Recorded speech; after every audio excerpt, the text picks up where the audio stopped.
Bonjour à tous et bienvenue sur boursicoté.com pour cette nouvelle analyse technique Forex, matières premières et Bitcoin avec une paire de devises euro-dollar donc qui continue à évoluer dans un range assez large. On le voit ici clairement sur cette vue. Donc on a une zone ici de support proche des 0,9910. On est venu tester cette zone aujourd'hui.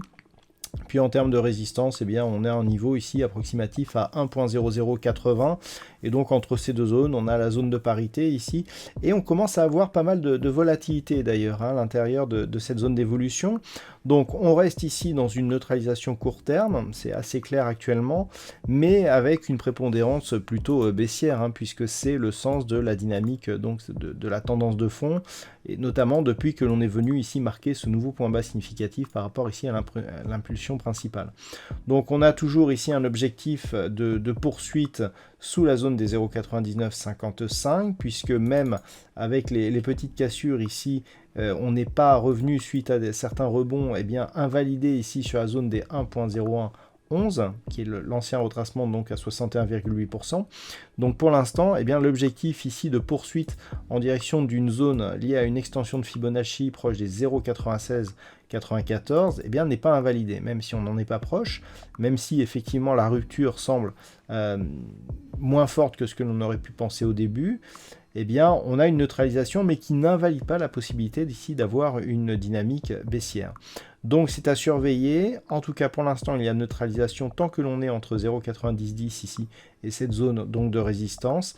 Et la prépondérance est toujours baissière d'un point de vue moyen terme. Sur la paire de devises livre sterling contre dollar américain, par contre, on continue donc à impulser une dynamique baissière qui a été confirmée il y a peu par ce retour ici sur la zone des 1,1760 qui agit comme résistance, ainsi que la moyenne mobile 20 exponentielle. Depuis, on a de nombreux points bas significatifs successifs. On a cassé la zone des 1,15 aujourd'hui, et donc par rapport à une vue, je dirais, un peu plus long terme, puisque c'est un petit peu comme ça qu'il faut voir maintenant cette paire de devises, on se rapproche ici de cette zone de point bas qui correspond ici à une extension de Fibonacci.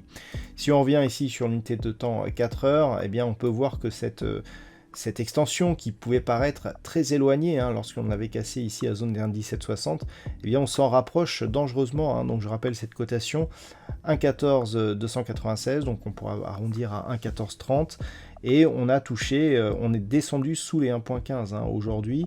Donc il y a de fortes probabilités que l'on revienne ici sur cette zone, et c'est historique sur cette paire de devises. C'est vrai que si on vient ici casser les points bas significatifs qui avaient été marqués ici lors de la crise Covid en 2020, on sera sur des niveaux historiques, puisque si on regarde un petit peu la cotation ici de cette paire de devises, voilà, là ici même en revenant jusqu'à 1999, on n'a jamais été sous cette zone. Il faudrait revenir sur des cotations encore inférieures pour trouver des équivalents. Donc pour l'instant, on attendra de voir effectivement si cet objectif est atteint, et donc bien entendu la dynamique reste fortement baissière sur cette paire de devises. Sur l'or, nous sommes toujours là aussi sur une dynamique fortement baissière. Donc nous avons validé la cassure ici de la zone des 1720 $ l'once, et on s'enfonce en direction ici de la zone majeure des 1680,75 $ l'once. Alors là aussi, il faut observer ce qui se passe donc d'un point de vue un peu plus moyen terme.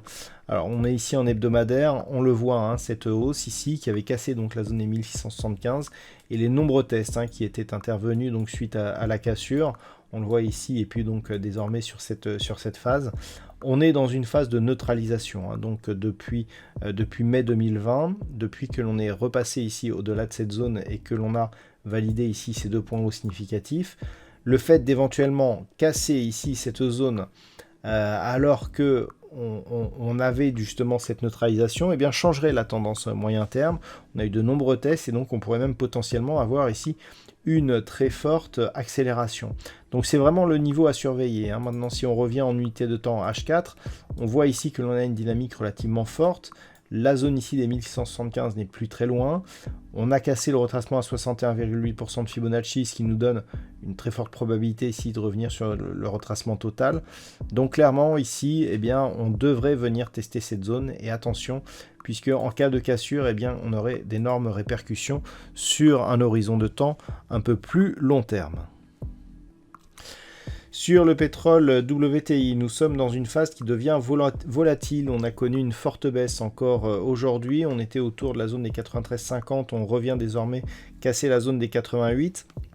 D'un point de vue court terme, ici on a une zone de support, qu'on est en train de tester ici autour des 86 $ le baril. Si cette zone venait à céder, eh bien on se dirigerait ici vers la zone majeure des 84 $ le baril.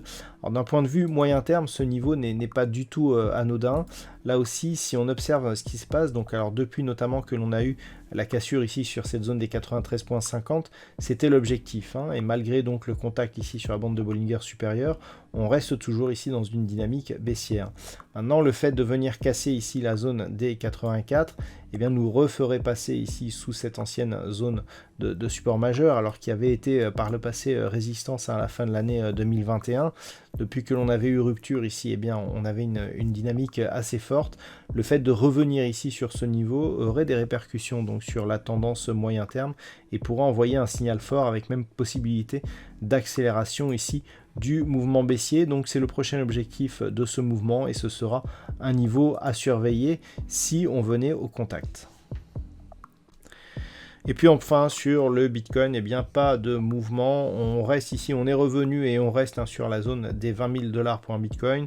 Donc on est toujours ici sur une configuration baissière avec une très forte baisse ici, un rebond technique qui a eu du mal à ne serait-ce qu'à venir chercher ici cette précédente zone de point bas significatif.